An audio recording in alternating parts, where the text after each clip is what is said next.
Ganito po ako magluto ng kanin ko. Nilagyan ko siya ng pandan para mabango. Ayan po. Ayan. Yung kanin, yung bigas, 3 beses ko yan siya hinugasan. Niluto ko siya sa rice cooker, pero nilagyan ko siya ng pandan.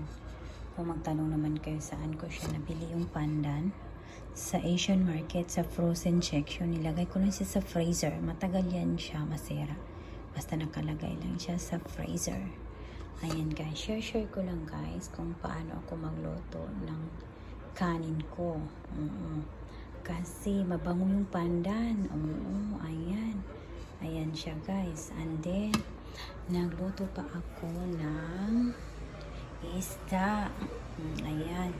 Yun ang isda na niluto ko. Yan ang aking ulam. Salmon yan siya guys. Salmon yan siya. Ayan. Salmon. Salmon. Diba nakita nyo? Tapos nilagyan ko siya ng kalabasa at saka cabbage. Of course. Talaga mawala-wala ang cabbage. At saka nilagyan ko siya ng spinach. Yung spinach ko guys, nakuha ko yan siya sa garden namin for the first time. Ito na talaga first and last ko na spinach. Tapos yung asin lang nilagay ko dyan guys ha. Hindi na ako nagbibitsin.